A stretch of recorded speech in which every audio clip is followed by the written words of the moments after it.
Welcome back to Close Up. February is Black History Month, but there's plenty going on in the present day when it comes to the black experience in the Granite State. And though there is progress to celebrate, there are also issues to discuss and address. And that's what we're here today to do with Jerry Ann Bogus of the Black Heritage Trail of New Hampshire and James McKim of the Manchester NAACP. Thank you both so much for joining us.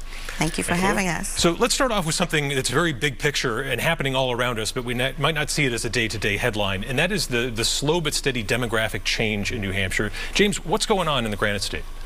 So what's going on is, if you look at the 2020 census, we saw that New Hampshire was about 9% people of color. But when we shifted the 2020 census, that shifted. So we're now at about 13% people of color. So the demographic trends are that New Hampshire is becoming more diverse, racially diverse, I'll be specific about that, racially diverse demographically as time goes on. So we need to be prepared for that trend to continue. Right, and Jerry Ann, with that comes more awareness, I think, of people here on both sides of the racial divide to, address some issues.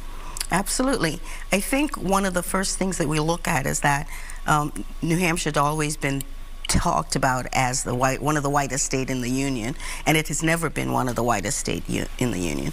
We've had this history going back pre-European contact with Africans trading with Native Americans here, and then we have our, where we participated in the slave trade. So we have this long 400-year of history, of a diverse history that disappeared, was erased from the story.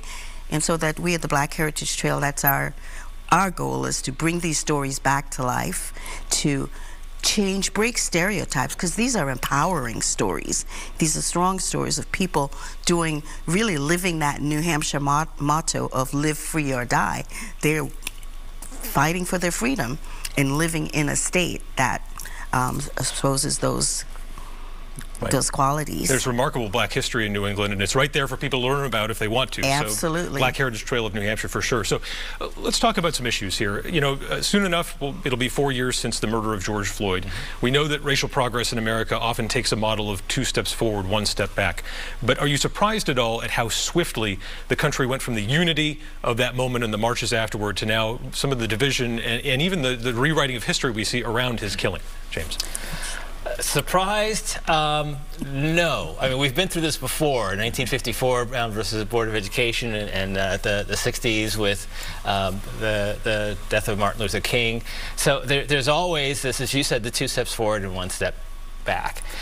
So I'm not surprised. I think this time, we see this push for equity after a big event like happened in 2020, and then we see this ebb back. The ebb this time, I think, has taken a little longer than it had in previous years, but it's coming back with a vengeance, and a colleague of mine calls this the last throes of white supremacy that we see ourselves going through. What do you think about this, Jerry Ann? So Valerie Cunningham, who is a great historian, always says, we're the flavor of the day, the color of the day when something happens and it brings to people's attention.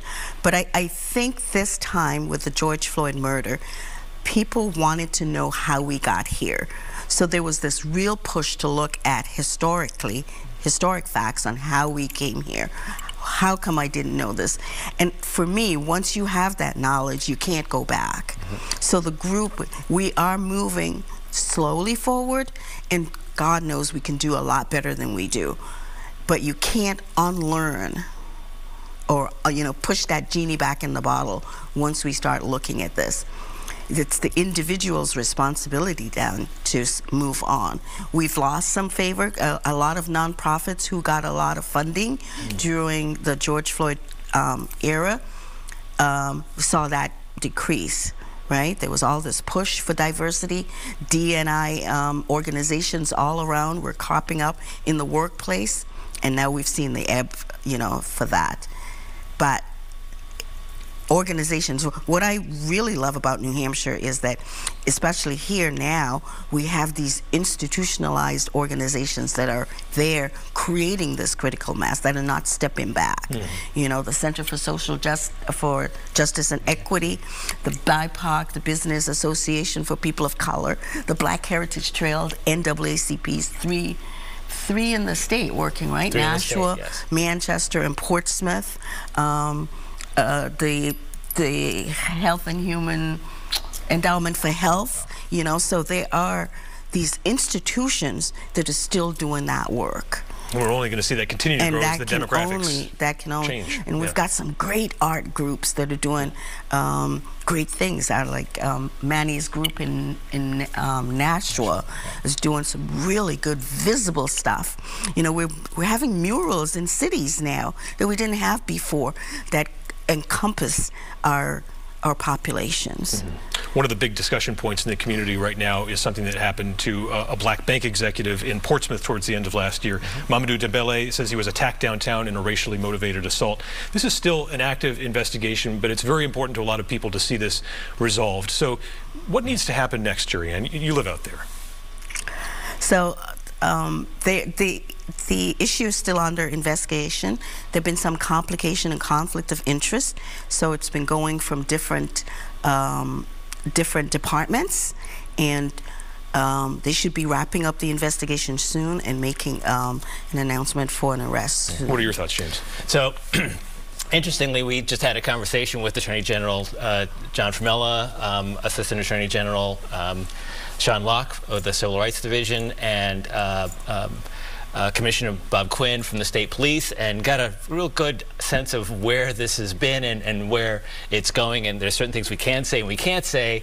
But it has been, as Jerry Ann said, a complex investigation with some conflicts of interest for the police department in Portsmouth, where it had to get shifted to the state police, and the state police have done some investigations, and now it's being sent to Stratham County for completion. So it's a case that has risen the expectations of many people. It's really been in the news. We in the black community are really concerned about the timeline of justice, and we have to be sensitive to there's some legal issues that are involved that we may not even know about. I mean, there are guidelines for when someone should be arrested versus the time frame that the city or the arresting authority has to bring a case, and the kind of case that they have to bring.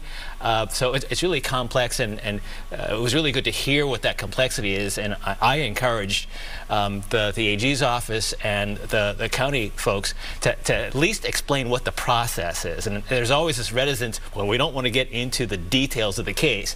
Well, we don't need the details of the case. We just need the process. We need to understand what your process is that you're following. Mm-hmm. Sometimes things, excuse me, don't always rise to the level of a crime. We know lawmakers in New Hampshire have faced repeated harassment online.